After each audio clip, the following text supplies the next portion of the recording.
We're just waiting for,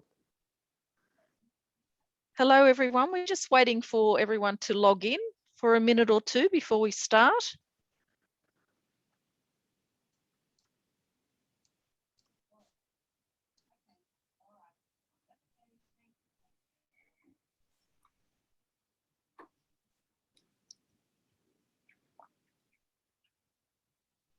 Okay, just waiting for a few more to come into the room before we start.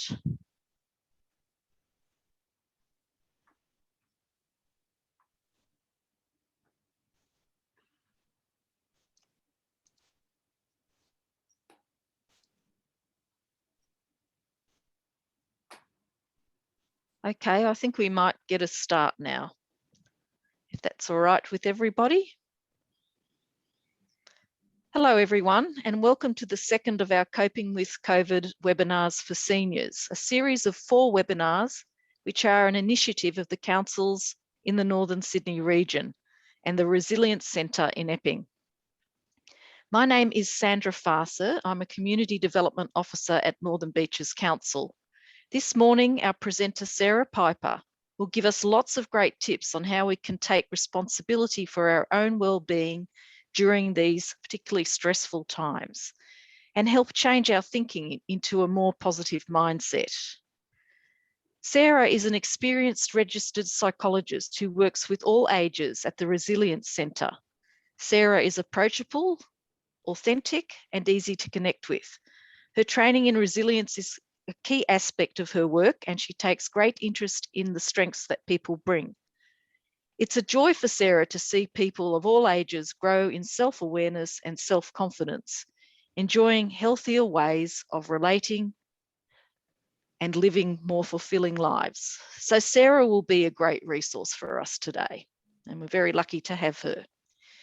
If you think of a question you'd like to ask during the presentation, just click on the Q&A at the bottom of your screen and type your questions in the pop-up box. And we can pass on the questions to Sarah for a response during the presentation where we can, but mostly towards the end of the presentation is when we'll have time to answer any questions. Anyway, I think that's about it from me with my introduction. And now I'd like to hand you over to Sarah. Thank you very much. Thank you, Sandra. Thank you for your kind introduction and the opportunity to speak today. It's quite a privilege. Waramai Nalawa Mitaga, which means welcome, come and sit. I begin today by acknowledging the Darug people, who are the traditional custodians of the land on which many of us sit today, and I pay my respects to their elders past and present. I extend that respect to Aboriginal and Torres Strait Islander, any of them who may be with us today. I'm going to start with a few thoughts that have led me into this presentation. That'll take about 5 minutes, just so you know. Then I'm going to put up some slides to provide a bit of content to keep us on track, hopefully get a bit practical. But the first thing I'm going to presume, which I think is a fairly safe bet, is that most people don't like living with uncertainty. But it's the human condition. We just prefer to think we're in control. Our plans and our expectations aid this. But when life doesn't go according to plan, whether that be from illness, accident, or loss, then we come to realise that life isn't in our control. And with uncertainty comes questioning, big questions that can rock our worldview, our sense of self, perhaps our faith. It can immobilise us or make us fearful or want to withdraw. I've been reflecting on the experiences of the COVID situation and a way it impacts both the older generation and the young ones in our society, perhaps a little differently. Having 4 children of my own, with 2 of them aged 17 and 18, that's 2 HSCUs back to back. And also I counsel a lot of teenagers and young adults.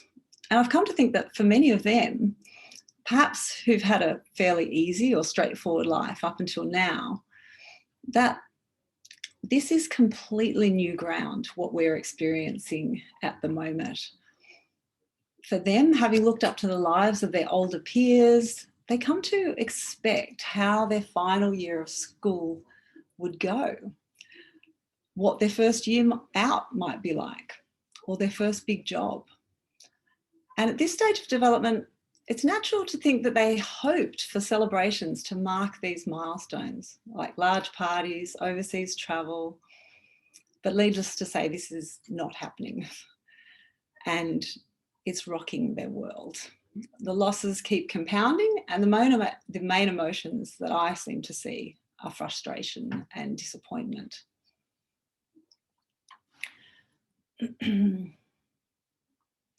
Now, since I'm only turning 50 this year and my grey hair only occupies 10% of my hair so far, I can't claim to be in the older generation yet. However, I imagine many people born before the 60s might be getting close. I wonder how many of you had parents who were involved in either of the world wars. And for the younger amongst you, the Vietnam War. I can't even fathom the uncertainty that you would have lived with.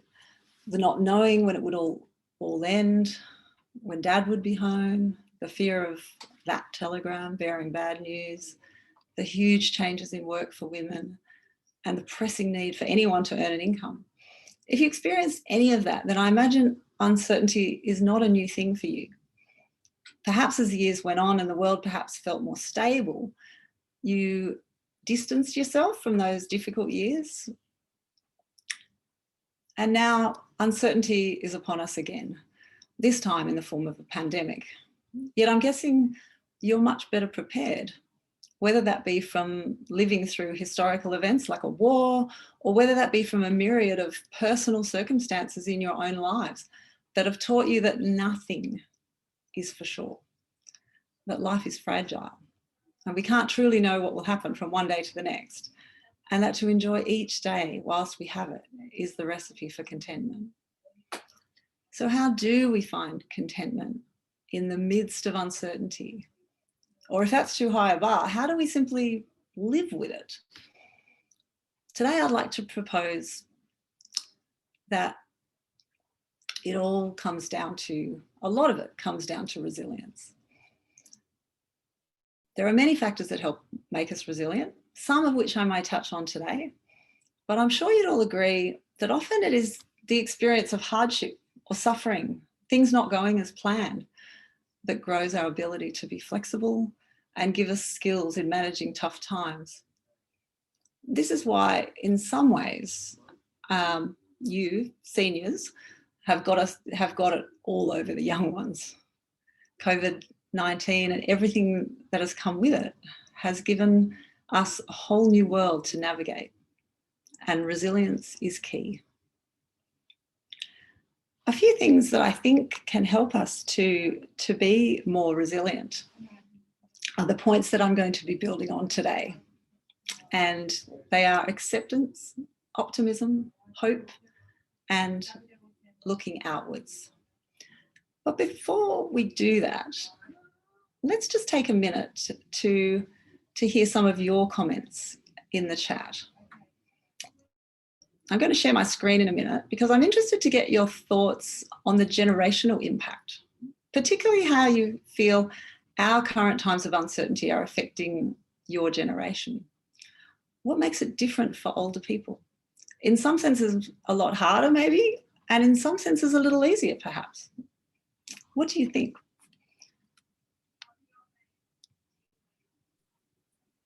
So for anybody who'd like to make a bit of a comment in the chat, we'd love to start to hear your thoughts about the question that Sarah has asked. Our first comment, Sarah, is isolation is a huge problem. Yes.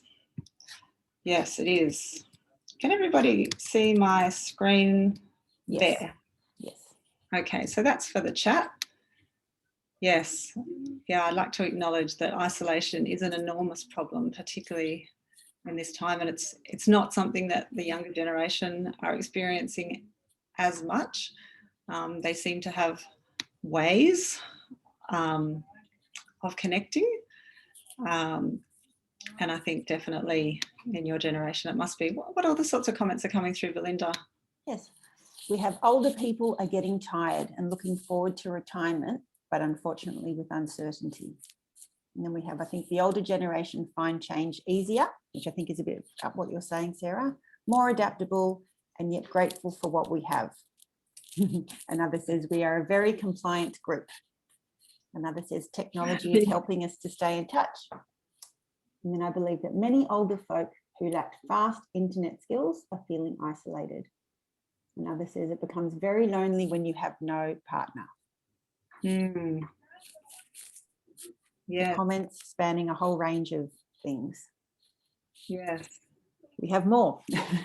Many are carers who are not able to access respite. Yes. Social activities have moved to online spaces, which can be difficult for older people to navigate. And while missing contact with family, I am finding the restrictions allow my husband and I to have a slow life, as we have medical conditions that are difficult to manage in an otherwise busy life. Yes. Thank you. Thank you. Thank you for everybody who's able to put something in the chat and share your experience. I'm sure it's good for everyone here to who's sitting and listening to hear all your comments, to especially feel that you're not alone in this. And perhaps just on that last line on the slide, it says, think of your own uncertain times throughout your life. I think perhaps, yes, it's useful perhaps as I'm going through today to think of how it could be applied. I had to think quite hard about my own experiences of uncertainty as well to prepare this talk.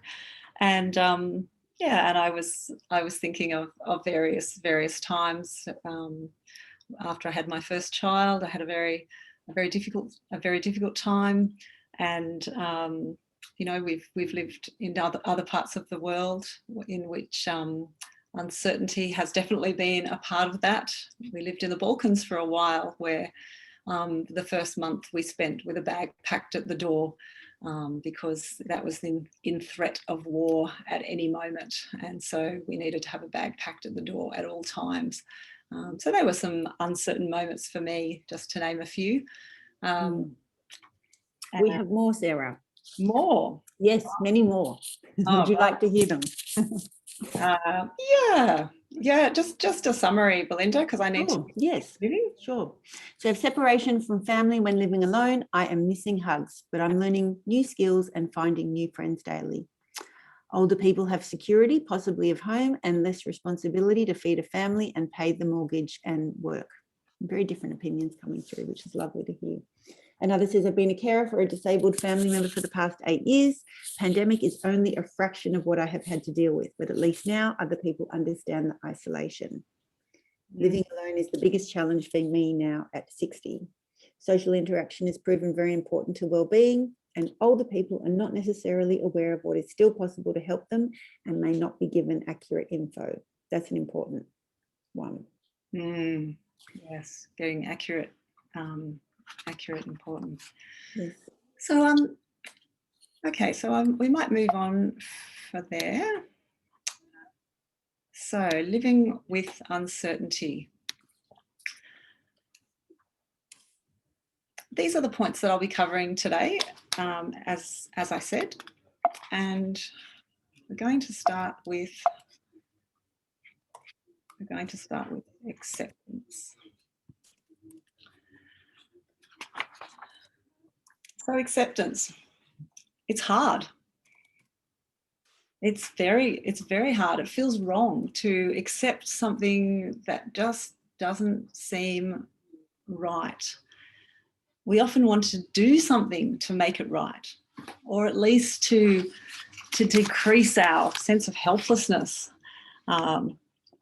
If anybody was tuning in last week, Michelle put up the serenity prayer, you know, help me to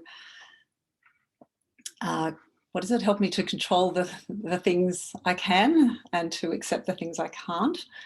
But sometimes there's a point I think when it comes to acceptance, we have to say it is what it is, or I don't like it, but I just have to accept it because I can't change it. So acceptance is not approval in any way. It is basically saying it is what it is. We can't change it. Have you ever noticed that when you're trying to fight reality, when you're pushing away, no, lockdown can't go on for another month. No, I can't possibly bear that. The more that we fight with that, the more that we fight with what is reality, it gets very uncomfortable. And we can really struggle. These are the times that we really struggle, I think, to find peace, to have any kind of contentment. And fighting reality can increase the intensity of our emotions. But perhaps if we can accept it, we'll reduce the intensity. But how do we do that? Now, I think it's different for everyone.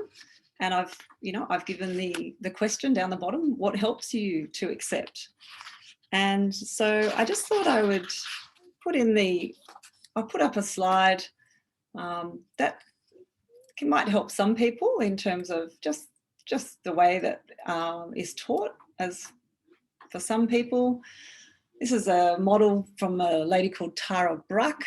And it's called RAIN. It's an acronym that stands for Recognise, Allow, Investigate and Nurture. So recognise is to recognise what is going on, recognise what the facts are and what your feelings are about it, but to allow your feelings, because all feelings are valid. You can feel angry at it, you can feel frustrated, you may feel lonely, you may feel unneeded, unwanted. Just allow these feelings to be there, because the more that we press these feelings down, the more that we sort of put them on the shelf or try to distract ourselves because they're uncomfortable, the more we know that these feelings will just keep coming up. So allow those feelings to be there. And in fact, not only allow, we can actually investigate. We can be curious about what that feeling is that's coming up for us. Maybe questioning ourselves, why we might be having that feeling, maybe validating it for ourselves. Yeah, it's okay to feel lonely. I am lonely. I've been living in this house for a number of years, and I'd love some company. So to investigate those feelings, to validate those feelings, and to nurture oneself with those difficult feelings. And I think we all nurture ourselves in different ways, but one of the ways we can nurture ourselves is to simply have compassion on ourselves. Self-compassion is a really important thing, I think, when it comes to soothing our emotions. And we might nurture ourselves just in various forms of self-care. And I'm sure we all have different ways of caring for ourselves. When we have intense emotions, whether that be to take a walk outside, to get into nature, take a bath, to sit with it, to perhaps journal, as Michelle suggested last week. There's all sorts of ways that we can nurture the feelings that we have. So that's RAIN for you. Now, I'm going to move away from acceptance. I mean, if there's anything in the chat there, Belinda, you might want to just yell it out now in terms of, I think I asked what helps you to accept, just to see if there's some neat tricks or hints that anybody would like to share. If there's not. Just have a beautiful comment, which I think is the feeling of this whole seminar today or webinar today, which is we all need to be willing to accept the things, nature, walking, etc., that we can do, and not dwelling on we can't do. Let's remember what we can do. That's so true. That's a lovely summary. Thank you to the person who put that comment in. Okay, so now I'm going to go to the next slide, which it moves me on to my next point, which is about thinking. So the way we think obviously has a huge impact on the way we feel. And there's actually been a lot of studies on optimistic thinking and its ability to actually be kind of like an antidote for people who experience anxiety or depression. Optimistic thinking can be useful in those sort of situations. Not that it's a complete antidote, but it's particularly when it comes to resilience, what they've found in their studies of resilience is that resilient people, people who are able to kind of, you know, bounce back, go through difficult things and actually come out on the other side of it, perhaps even stronger. They all seem to have a certain optimism to them, a certain hope, and there's something about that we're not necessarily born with it. I think you'd agree that some people are born with it, but it's certainly something that can be taught, and that comes from a lot of that comes from the work of Martin Seligman, who's a psychologist, I think, in the US, and he's taught a lot of people about some of the basic points about optimistic thinking and how we might do it. So I'm going to do this by giving you an example of pessimistic thinking and optimistic thinking, and then we're going to try to apply it to perhaps a situation that we're in. So listen up as I go through it. I'm just going to kind of go through the way that this model can be explained. Let me just use a simple example to start. It's let's say that you're needing to be on time for an appointment and you can't find a car parking spot. So this is the bad thing that's happened. You can't find a car parking spot as you look when you're on your way to an appointment. So we're going to look at it in these two ways. So the pessimist would think that it's permanent and unable to be changed. So they might say, this always happens. I can never find one when I need one. But then the pessimist, when they can find a car parking space, they go, oh, good, this is only 1 hour parking. But what if my appointment goes longer?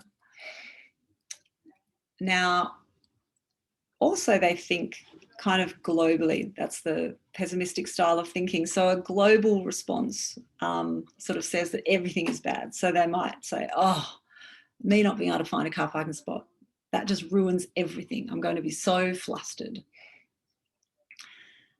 But when they find one, they're like, oh, I don't usually get a parking around here, but with everyone in lockdown, the streets are quiet, so I got one.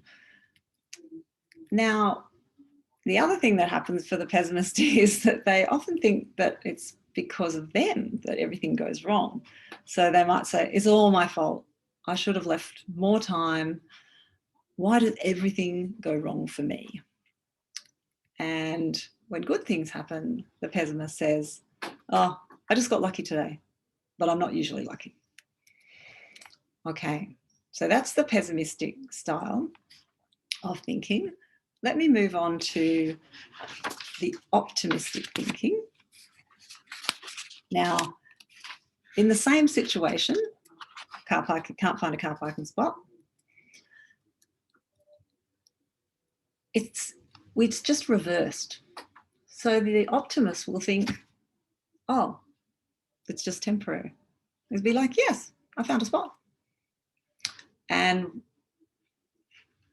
oh, sorry, the temporary situation would be, I'll find one soon. And the good thing that might come out of it, when something good happens, the optimist would think, oh yeah, I found a spot. And for the optimist, when the bad thing happens, It's specific. Oh, I'll know to leave earlier, or I'll know to leave earlier, or take the train. So I can learn from it. And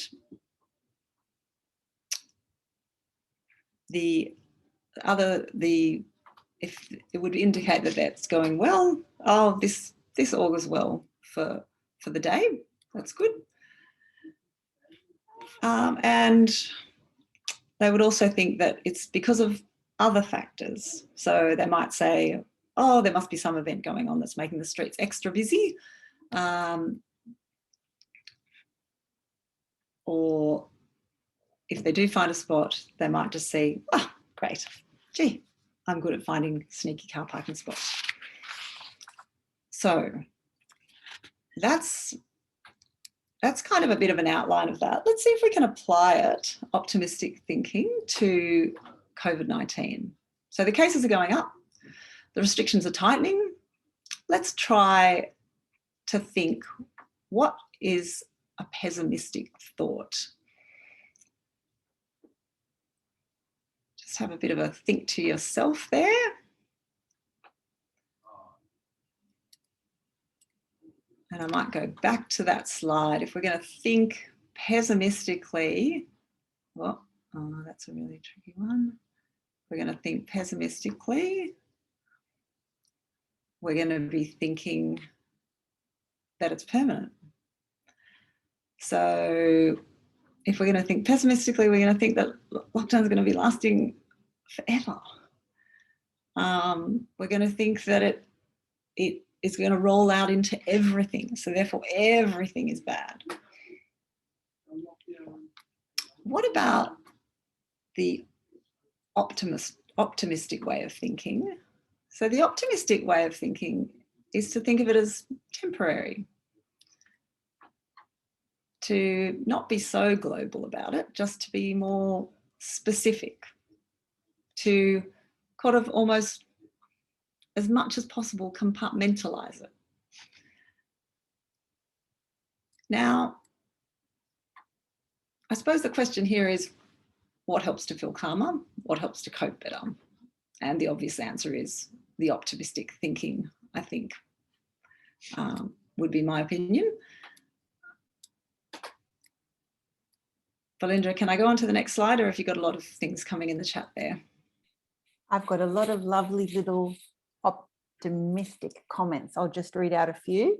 Fantastic, thank you. And lovely to see that they're coming through even before we're hearing necessarily all of your insights, which is wonderful to see that some of our participants who already think this way.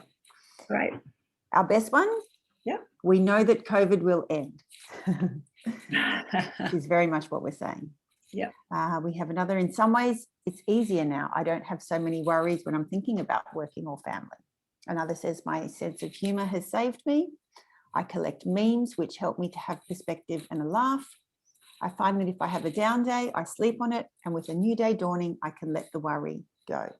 Mm-hmm. Another is that I find at least 3 things to be grateful for every day. Lovely. Another lovely one.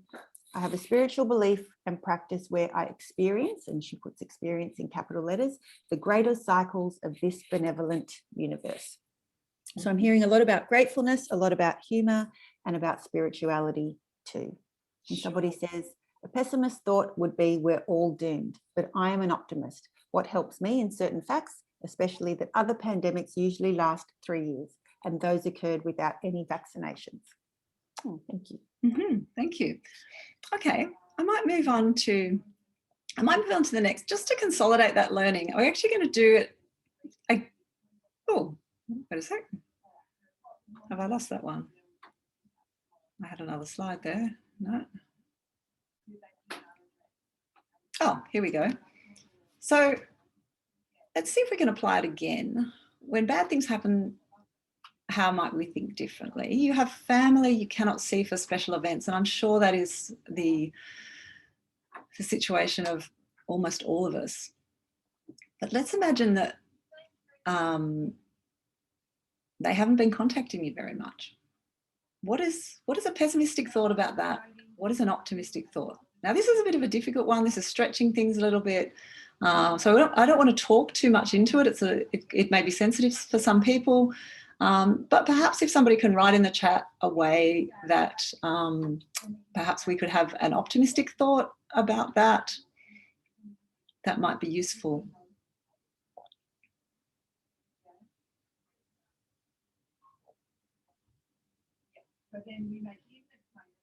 It's very difficult. I can imagine having family members who are younger, maybe they're very busy with their children, maybe they're young adults, they're busy with their own lives, and they don't contact you for a while, which would serve to make you feel more lonely or more isolated. And it would be hard to manage your thinking on that one. So that's why I thought it might be useful to try to be practical here. Maybe you can write your own thoughts down, even if you don't want to share them in the chat. Have you got anything coming through, Belinda?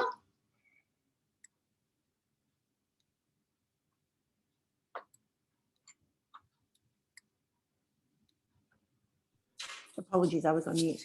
We have, I'm contacting them and it feels reciprocal. Or maybe they're very busy with work, so they can't contact you, but it's still great that they still have a job during COVID. Mm-hmm. Yep, so being able to think about their situation, they're thinking it's not about how we're turning those thoughts around. Another says, I'm grateful I got stuck here in Sydney as I'm near the bush and the sea rather than in the UK where I was before. I have a van and I can live and travel when we're unlocked. It's a lovely looking forward to the future. Mm-hmm. Yes, and that's a lovely thing to that comment about looking forward Yes. to the future is a great way for us to move on. So let me just round up that point. So when we think about acceptance and optimistic thinking combined, on the slide here, you'll see a somewhat fuzzy cartoon. It's a Lunar cartoon. So I'll read it out for those of you who can't read the fuzzy writing. So the man is sitting on a park bench and talking to his dog, and he says, "Dear God, these circumstances will change. This situation shall pass. Amen." And I really like the way that acceptance is shown, I suppose, through his spirituality, the fact that he's praying, and he's really trying to accept the circumstances, yet have optimism that they will change and that it's only temporary. And I think that's probably the most key point I want to make out of the optimistic thinking is that when we, if we can keep to it, that it's temporary, that it will pass. I think that can help. Okay. We just have a few more, Sarah. Is that okay? Just on your point about family. Perhaps they are busy with kids at home, having all their family at home. It's hard for them to contact you today, but maybe tomorrow. It's a lovely, simple one. Yes. Yesterday is history, tomorrow a mystery, and today is a present. My faith and calling friends who are finding it tough keeps me fresh for each day. And then lastly, try to understand them from their point of view. Be happy when you chat with them. Potentially keep your thoughts, especially your sad thoughts, to yourself. Thank you. Okay, thanks very much, Belinda. Okay, I'm going to go on to the next slide here. So yeah, we're kind of just past halfway in the talk, and we're up to hope.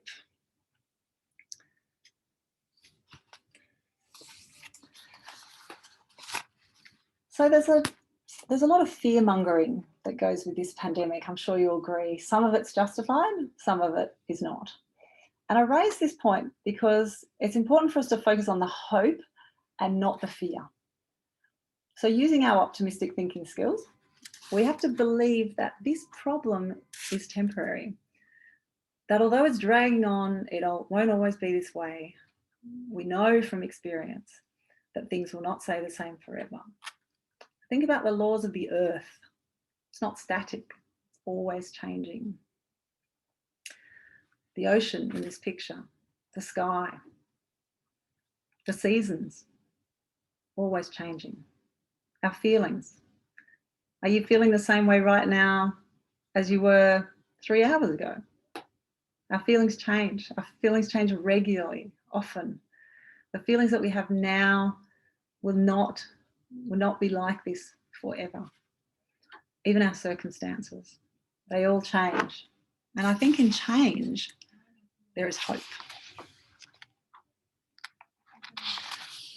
I think a really good example of hope is what's known as the Stockdale Effect. If you don't know about it, you just take a little bit of a read on the slide. These prisoners were able to think about the future, hope for the future, hope that one day they would get out of there. They didn't know when, they had no idea when, but they just hoped that one day they would get out of there. And in fact, it was said that there were other prisoners who didn't do so well. And they were the ones that kept saying, oh, we'll be out of here by Christmas. Oh, for sure, we're going to have to be out of here by Christmas. But then when Christmas came and went, their spirits just dived. Yet the people who just hoped for this future, the unknown when, they just hoped that one day they were better off. So they never lost their faith. They kept preparing for a positive future. So they kept strong. They did exercises. They kept their physical strength as much as they could in the prison. They developed lots of different strategies for survival, just always thinking about how they could move forward into the future. So I think that's a really nice example of people who had very resilient thinking patterns, and they combined it with hope.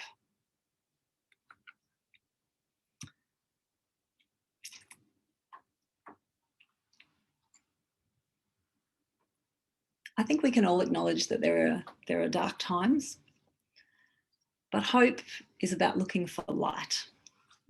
Perhaps as you look back on some of your life experiences, you can see that there was light. Of course, this is much easier with hindsight. What about now? What about in your present circumstances? If you are experiencing uncertainty, or if you see the world or our country experiencing uncertainty, what light might you be able to see even in that? I think you'd all agree that lots of us are calling that silver linings. What are some examples perhaps that you can think of good things coming out of bad? Silver linings. What are the silver linings that you have noticed or enjoyed of late that has helped you perhaps in this uncertain time? Just put it in the chat if you're happy to share. I was thinking recently for my children, they're usually quite busy children. They're very structured, they have lots of structured activities, and I've been watching them get out on their bike, and they just happen to be riding by, and they'll see a friend from school and they might ride with their friend, but then they'll have a chat and then they'll come home. And I've never seen so many young people just trying to just get out and be local, all just within the rules that they have of being able to exercise with one other person. So that's something that I think that's a silver lining for me anyway, just to be able to see kids slow down and get bored enough just to hang out on their bikes. Anything coming through, Belinda? Yeah, we're getting some lovely, lovely comments. My husband has had back issues, which has prevented him from doing many things, but optimistically, we feel at least we are in lockdown and we're not missing out on doing things. I like that spin on things. I have noticed that families are now more together than ever, especially having dinner together. I find I'm able to do something I enjoy every day. Another says, I have developed a strong connection in our street that wasn't ever there before COVID. I'm seeing a lot of this too. I'm just generally having more appreciation for everything. I saw a lot of community support during the first lockdown. I'd like to find a way to connect more with neighbours when this is over. I live alone and having people nearby you can call on really helps. I had neighbours who did this, but they moved. So it would help to recreate this on my street. We can have a think about that for you. Another says, the silver lining for me is the satisfaction of seeing the garden looking great because I have finally had the time to do more in it. Another says, as a child, my mother taught me to always have hope. I've used this view in my adult life and it helps me to see opportunities and possibilities. Another says, thank God for whoever made technology. Imagine this pandemic without it. Agree. And the positive of being able to do all the chores that finally need my attention. Great. There's many more, but I might stop there and I'll let you keep going, Sarah. Thank you so much for everybody who's engaging on the chat. I hope you're all benefiting from that. Okay. So COVID-19 and taxis, a bit of a strange analogy, but if we use a taxi as an analogy for this lockdown, in that we're getting in the taxi, we hope it'll take us to a better place. We hope that by following all the rules, that things will get better and lockdown will finish quicker and it'll be better when it's over. So when you think about this lockdown and when it's over, what are your hopes?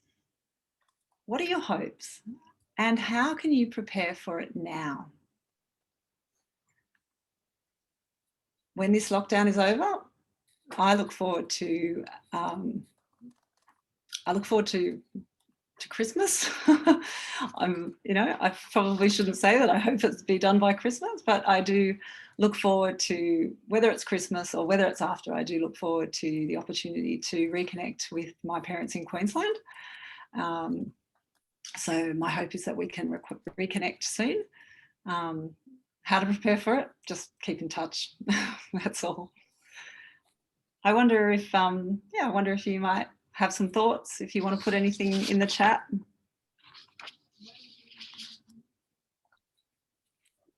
More thoughts coming through. Some funny ones.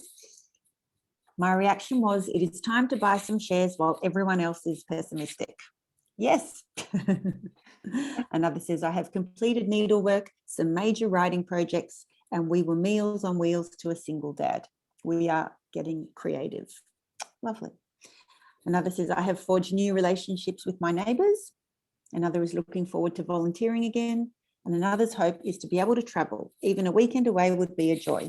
I went away last June to the Blue Mountains and it felt like it was a 6-week holiday overseas. It's all about perspective. Absolutely. Yes, it will be lovely to be able to roam freely and to get on a plane or drive in the car for a long, just to get out of Sydney. That will be lovely. It's a great hope to have. Perhaps for the people who like to travel, doing some travel planning sort of projects, learning about a new country, learning a language, preparing for it, preparing to go over to that country. Any other hopes and preparations? One is already planning parties, lots of parties. And one says that she's going to vow to spend more time with family and friends, but for the moment, just trying to smile, even with the mask, at people that she passes in the street. Yeah. Another who says, I'm 80, I hope to live long enough to see the joy of normality again. And another is just trying to appreciate now the simple things like sitting outside in the sun. Absolutely. Fantastic. Okay, let's keep moving. We don't have too long to go. Okay, this is a favourite quote of mine by Tim Costello, who you may know worked. He was a Baptist minister and he headed up World Vision in Australia. But he's now an author and he's written a lovely book on hope. And I really like this quote that that I've put up on the slide.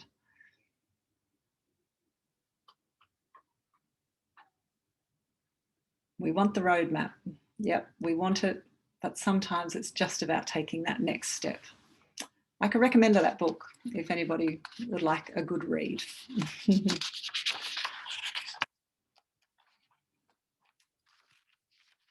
Okay, so going on to the final point of looking outward. Here we have the Dalai Lama. When tragedy or misfortune comes our way, if we can shift our focus away from self and towards others, we experience a freeing effect.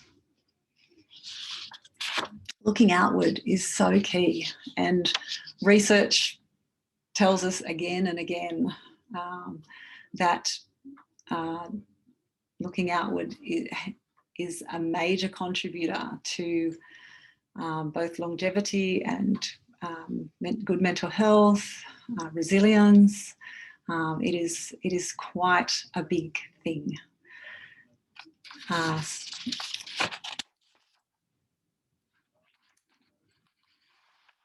I also wanted to take I wanted to share with you just a paragraph from this book.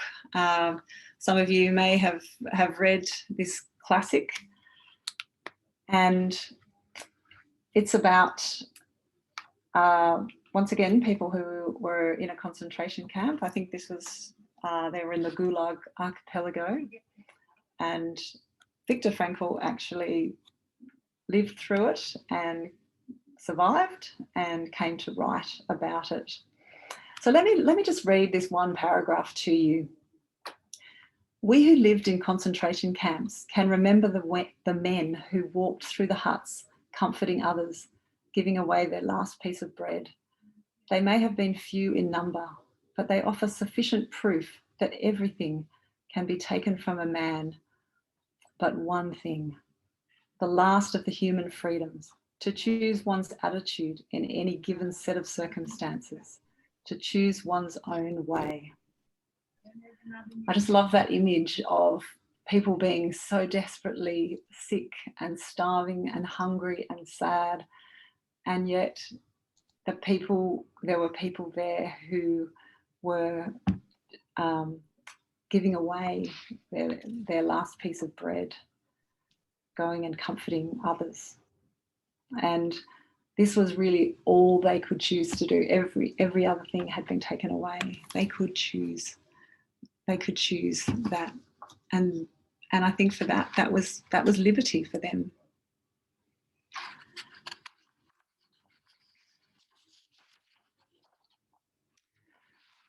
Okay, so here we go again, another Lunar cartoon.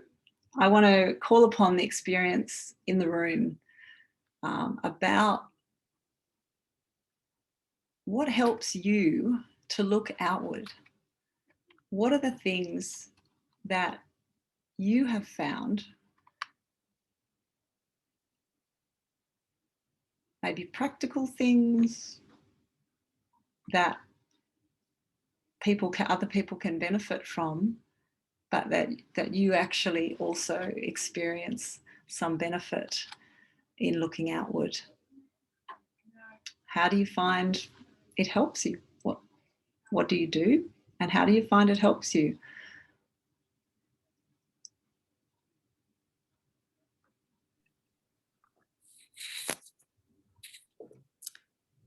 We're having some lovely comments coming through. Somebody has simply and beautifully just written volunteering. Another just sharing their perspective. I think that if anybody has watched the news in the past 24 hours, we can see a lot of stuff happening in other parts in the world. So he's encouraging us to think that if we have it tough in Sydney, to spare a thought for those in other parts of the world. Another has said sharing her knowledge, sharing information to find help. A daily walk, phoning people I have not contacted for a while. Another says she became really burnt out as a carer, but with sharing her experience with others going through the same struggles, it's helpful to the both of them. We have somebody here. I started hugging one tree and I found all the other trees waiting for a hug from me. Another is simply saying, I listen to all the sounds around me. And we have a beautiful example here. I particularly love this film, of the film Life is Beautiful, the Italian film. It's an example of choosing a positive mindset in a negative situation, such as a concentration camp from history. Yes, yes, thank you for that. I'd forgotten about that film. It's a beautiful film. Another says she diverts her attention or focus by joining a group online for an activity or connecting on Facebook, as well as the usual watching TV and sometimes doing a crossword. Another says meditating and eating yummy food. I'm in for both of those things too. So in terms of looking outward. And a few more coming through, Sarah. But Belinda, are there any more in terms of looking outward to others? I have a friend at the moment who's going through cancer treatment, and when she came out of hospital, every morning an older lady from up the street would just pop just a takeaway coffee on her letterbox and text her and say, the coffee's on your letterbox. And that was, for my friend, that was just gold, that she could just take that little walk down the driveway and pick up her takeaway coffee. Little things like that. And I know the old lady who was giving it to her, and you know, she's finding things quite hard, but she was able to give out each day, each morning, just go and get that coffee for my friend. It's a lovely sentiment. Another here says that just the joy that she sees in somebody else's face when she reaches out to them for a walk, and that what she gets from actually seeing the joy in their face rather than her own experience of having the walk. Yes. Yeah, that's what it's about, isn't it? Yeah. It's really about, thinking of the other person, thinking about how we can make perhaps their life better that day.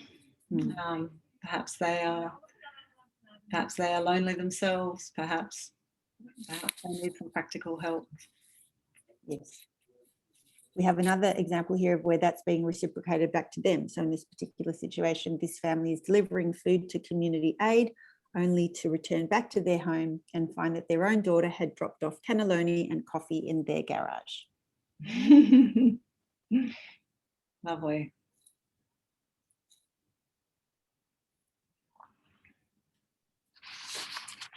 Okay. And then lots of other general comments coming through about all the range of things that you've spoken about. But I'll back over to you, Sarah. Yeah, sure. Well, that concludes my 4 points for today.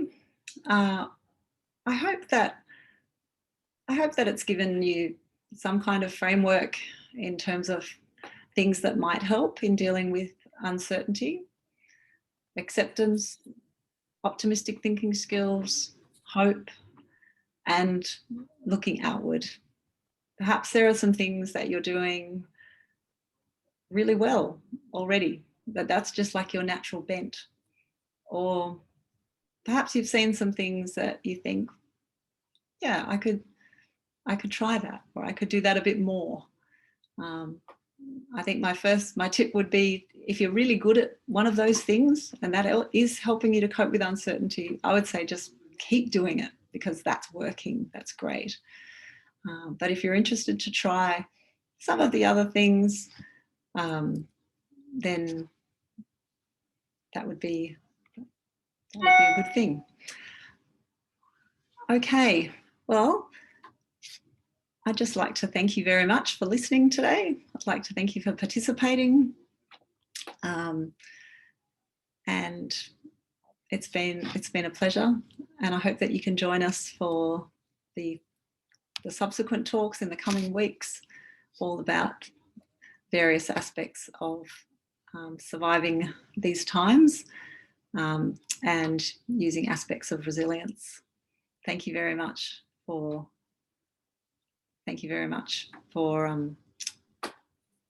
today. Over to you, Sandra.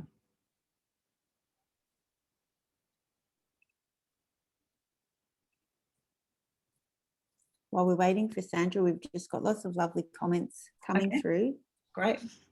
With people just thanking you, Sarah, and thanking all the participants too for being lovely and optimistic and warm. I think we can all feel that today.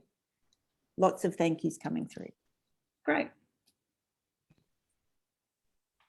Okay, thank you, Sarah, for that very insightful and useful presentation. I know that I got a lot of really good tips out of that on how to create a more positive mindset, and they were very practical, and I'm sure everyone who was listening today got the same out of it, and all the wonderful comments showed how thoughtful people are during this particular time when things aren't that easy for all of us. A recording of this presentation will be on Council's websites for about a month if you want to view it later. It's a fantastic help to share this wonderful information and for everyone sharing their ideas on what works for them too. That's what I like about these webinars. I'd also like to thank Belinda Luca from the Resilience Centre for facilitating today as well with the questions and answers, and Madeline Yan from Hornsby Council, who's been doing the behind the scenes technical assistance. I had my own problems there for a while, which I won't go into. My NBN dropped out. Remember to book into the 2 remaining Seniors Resilience webinars, and you'll find all the details on the Council's websites that are participating. The next one is on Monday, the 23rd of August, again at 10:30 to 11:30, and it's about caring for a family member during COVID-19 without your usual supports. And then the last one of the series of 4 is on Tuesday, the 31st of August, same time, 10:30 to 11:30 a.m. And it's reframing COVID, try a new perspective. So I think that's it from me, and thank you for attending today. I hope you all got something out of it. Thank you very much. Bye-bye.